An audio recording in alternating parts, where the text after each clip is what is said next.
Msansi hectic stories just got yo guys. Yo. All I have to say, be careful out there, please. Watch this confession. This is my confession that left everyone's jaw dropped at church today. I confess my sins. A fellow sister told me to even write it here so the world can see. I'm still shivering and scared.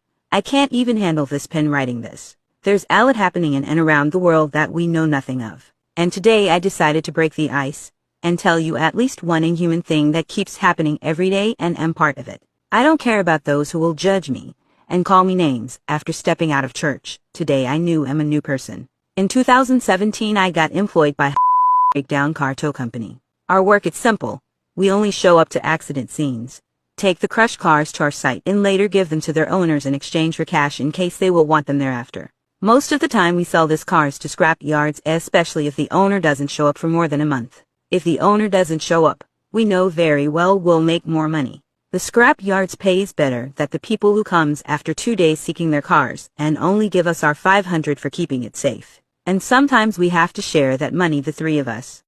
Obviously we work for money, and we always wish the owners don't come looking for the car. But other people loves their vehicles, and would come even if the car crushed beyond repair, more especially if the owner wasn't part of the car accident. They always come to claim their cars back as they are. So we park our touring car by the side of the road each day. Most accidents happens at night, so we make sure we are always near the road with most car accidents history. We are always there, always watching. The other night we saw a lot of oil on the tar road. It looked greasy and brownish. As we kept looking at the oil, a Mini Cooper came in a high speed. That's the day I first saw a car crash and become so tiny that you can't tell it's a car. That was a terrible accident and the driver came out in pieces. The car drifted so badly and lost control immediately after hitting the oil spot. The road was closed and police, ambulances occupied the scene. We did our work anyway. Took the crushed car, sold it in 2 days because we learned the driver was the owner. We knew there was no one who could come looking for a car crushed in that manner. The next night we waited the whole night and there were no car accidents. For 3 days in a row there were no car accidents. I hate saying this, but we somehow loved it when there's a car accident. Don't get me wrong, no accidents, no money for us. The other night one bought a lot of oil. We intentionally split it on the tar road, myself and my colleagues. We then waited on the side. Not even 10 minutes later we already had a terrible accident.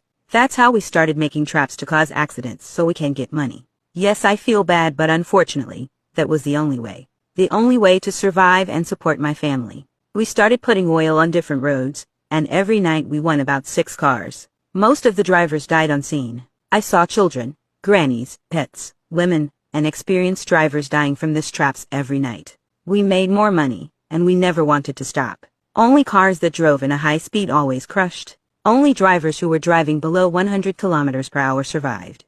Motorcycles, taxis, and trucks always fell into our trap. That's when I believed. Speed kills. We caused so many car accidents that I can't even count. Many, and we made a lot of money. I even bought myself a car. I hate to say it, but someone's pain is someone's happiness. The body you cry for going down 6 feet is the same body a mortuary worker will be joyful to see entering his workplace because he knows that means money. The same sickness you cry hard for to be healed. There's a doctor that prays you don't get healed, so you keep coming to him for healing. You think the Sangoma you give money to for your every problem wants you to be free and have no problems. We'll talk about that some other time. I stopped this work on the 4th of January this year. This is after we made our normal trap, and we hit a taxi. In the taxi it was 3 passengers and the driver. The next morning when I got home, my mom, sister, and my wife were not home. That's when I later discovered they got involved in a car accident.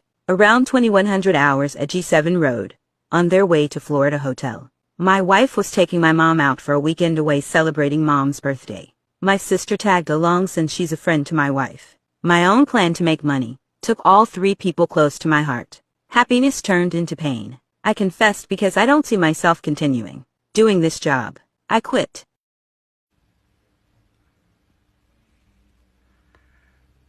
Yo.